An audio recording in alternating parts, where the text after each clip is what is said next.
ಒಂದು ಊರಲ್ಲಿ ಒಬ್ಬ ತಂದೆ ಮತ್ತು ಇಬ್ಬರು ಮಕ್ಕಳಿರ್ತಾರೆ. ಆ ತಂದೆಗೆ ಹುಷಾರಿಲ್ಲದ ಕಾರಣ ಒಂದು ದಿನ ತಂದೆ ಸತ್ತೋಗ್ತಾರೆ. ಅಣ್ಣ ಮತ್ತು ತಮ್ಮ ಇಬ್ಬರು ಮನೇಲಿರ್ತಾರೆ. ಒಂದು ವಾರ ಕಳೆಯುತ್ತೆ. ಅಣ್ಣ ಮತ್ತು ತಮ್ಮ ಏನು ಮಾಡೋದು ಅಂತ ಯೋಚನೆ ಮಾಡಬೇಕಾದ್ರೆ ಅವ್ರ ತಂದೆ ಸ್ವಲ್ಪ ಆಸ್ತಿ ಬಿಟ್ಟೋಗಿರ್ತಾರೆ. ಅದರಲ್ಲಿ ಅಣ್ಣ ಸ್ವಲ್ಪ ಬುದ್ಧಿವಂತ, ತಮ್ಮ ಸ್ವಲ್ಪ ಅಷ್ಟಕ್ಕಷ್ಟೇ ಆಗಿದ್ದ. ಅಣ್ಣ ಯಾಕೆ ಬುದ್ಧಿವಂತ ಅಂದರೆ ಓದಿ ಸ್ವಲ್ಪ ತಿಳ್ಕೊಂಡಿಲ್ಲ, ಸ್ಕೂಲು ಕಾಲೇಜು ಅಂತ ಮೆಟ್ಲತ್ತಿದ್ದ. ತಮ್ಮ ಯಾವುದು ಮಾಡ್ದಂಗೆ ತಂದೆ ಹೇಳ್ದಂಗೆ ತಂದೆ ಹೇಳಿದ ಕೆಲಸ ಮಾಡ್ಕೊಂಡು ನಾನೆಲ್ಲೂ ಹೋಗಲ್ಲ, ನಾನು ದನ ಕರು ಮೇಯಿಸ್ಕೊಂಡಿರ್ತೀನಿ ಅಂದ್ಕೊಂಡು ಮನೆಯಲ್ಲೇ ಸೇರ್ಕೊಂಡಿದ್ದ ತಮ್ಮ.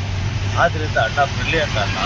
ತಮ್ಮ ಸ್ವಲ್ಪ ದಡ್ಡ ಆಗಿರೋದ್ರಿಂದ ಅಣ್ಣ ಏನು ಮಾಡ್ತಾನೆ ತಮ್ಮನ ಹತ್ರ, ನೋಡಪ್ಪ ಹಬ್ಬ ಬಿಟ್ಟೋಗಿರೋದು ನಮಗೆ ಮೂರೇ ಆಸ್ತಿ. ಒಂದು ಬೆಡ್ಶೀಟ್ ಬಿಟ್ಟಿದ್ದಾರೆ, ಇನ್ನೊಂದು ಹಲಸಿನ ಮರ ಬಿಟ್ಟಿದ್ದಾರೆ, ಒಂದು ಹಸು ಬಿಟ್ಟಿದ್ದಾರೆ. ಈ ಮೂರು ಇದೆ, ನಮ್ಮ ಹತ್ರ ಮೂರು ಹಂಚ್ಕೊಂಬಿಡೋಣ. ತಮ್ಮ ದಡ್ಡ ಆಗಿರ್ತಾನೆ, ಆಯ್ತಣ್ಣ ಅಂತಾನೆ. ಅಣ್ಣ ಏನು ಮಾಡ್ತಾನೆ ಬ್ರಿಲಿಯಂಟ್ ಅಣ್ಣ, ಹಲಸಿನ ಮರದ ಕೆಳಗಡೆ ಹೋಗ್ತಾನೆ, ನಿಂತ್ಕೊಂಡು ನೋಡು ಕೆಳಗಡೆ ಇರೋದು ನಿಂದು, ಮೇಲ್ಗಡೆ ಇರೋದು ನಂದು ಅಂತಾನೆ. ತಮ್ಮ ಆಯ್ತಣ್ಣ ಅಂತ ಹೋಗ್ತಾನೆ. ಮನೆಗೆ ಬರ್ತಾನೆ, ಬೆಡ್ಶೀಟ್ ತಗೊಂತಾನೆ, ನೋಡು ರಾತ್ರಿ ಹೊತ್ತು ನಂದು, ಬೆಳಗ್ಗೆ ಹೊತ್ತು ನಿಂದು ಅಂತಾನೆ. ತಮ್ಮ ಆಯ್ತಣ್ಣ ಅಂತ ಅದನ್ನು ಒಪ್ಕೊಂತಾನೆ. ಅದಾದಮೇಲೆ ಇನ್ನು ಹಸು ಹತ್ರ ಹೋಗ್ತಾನೆ, ನೋಡು ಹಿಂದ್ಗಡೆ ಇರೋದು ನಂದು, ಮುಂದ್ಗಡೆ ಇರೋದು ನಿಂದು ಅಂತ ಹೇಳ್ತಾನೆ. ಸರಿ ಅಣ್ಣ ಆಯಿತು ಅಂತ ಅದನ್ನು ಹೇಳ್ತಾನೆ. ಅದಾದಮೇಲೆ ತಮ್ಮ ಒಂದು 3-4 ದಿನ ಕಳೆಯುತ್ತೆ. ಮರದಲ್ಲಿ ಹಣ್ಣು ಬಿಟ್ಟಿರುತ್ತೆ, ಮತ್ತು ಸಾಯಂಕಾಲ ಆಗುತ್ತೆ. ಅಣ್ಣ ಬೆಡ್ಶೀಟ್ ಹೊತ್ಕೊಂತಾನೆ, ಮರದಲ್ಲಿ ಹೋಗಿ ಹಣ್ಣುಗಳು ಕಿತ್ಕೊಂಡು ಅಣ್ಣ ತಿಂತಿರ್ತಾನೆ. ಹಸು ಒಳಗೆ ಹಾಲು ಕರ್ಕೊಂತಾನೆ, ಹಾಲು ಕರ್ಕೊಂಡು ಅಣ್ಣ ಹಾಲು ಕುಡಿತಾ ಇರ್ತಾನೆ. ತಮ್ಮನಿಗೆ ಏನೂ ಸಿಕ್ಕಿರಲ್ಲ. ತಮ್ಮನಿಗೆ ಒಬ್ಬ ಗೆಳೆಯ ಇರ್ತಾನೆ. ಆ ಗೆಳೆಯ ಸ್ವಲ್ಪ ಓದ್ಕೊಂಡಿರೋ ಗೆಳೆಯ ಇರ್ತಾನೆ.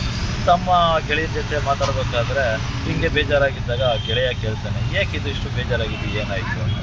ಆವಾಗ ತಮ್ಮ ಫ್ರೆಂಡ್ಗೆ ಹೇಳ್ತಾನೆ, ನಮ್ಮ ಅಣ್ಣ ಈ ಥರ ಹಿಂಗೆಲ್ಲ ಮಾಡಿದ್ದಾನೆ, ನನಗೆ ಏನೂ ಸಿಗ್ತಾ ಇಲ್ಲ. ಮರದಲ್ಲಿ ಹಣ್ಣು ಅವನೇ ಕಿತ್ಕೊಂಡು ಬರ್ತಾ ಇದ್ದಾನೆ, ಹಾಲು ಅವನೇ ಕುಡ್ಕೊತಾ ಇದ್ದಾನೆ, ಬೆಡ್ಶೀಟು ಅವನೇ ಓದ್ಕೊತಾ ಇದ್ದಾನೆ, ನನಗೇನು ಸಿಗ್ತಾ ಇಲ್ಲ.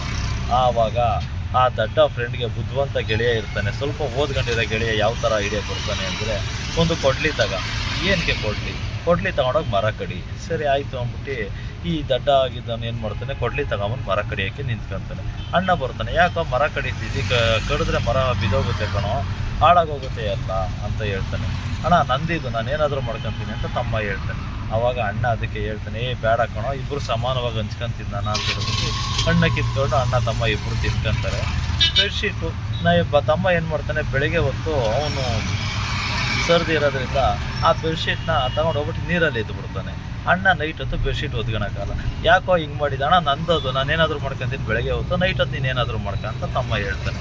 ಅಯ್ಯೋ ಆಯ್ತು ಬೇಡ ಸಮಾನವಾಗಿ ಹಂಚ್ಕೊಳ್ಳೋಣ ಅಂತ ಹೇಳ್ಬಿಟ್ಟು ಅಣ್ಣ ತಮ್ಮ ಒಂದೇ ಬೆಡ್ಶೀಟ್ನ ಹಂಚ್ಕೊಂಡು ಮನೆಗೆ ಅಂತಾರೆ.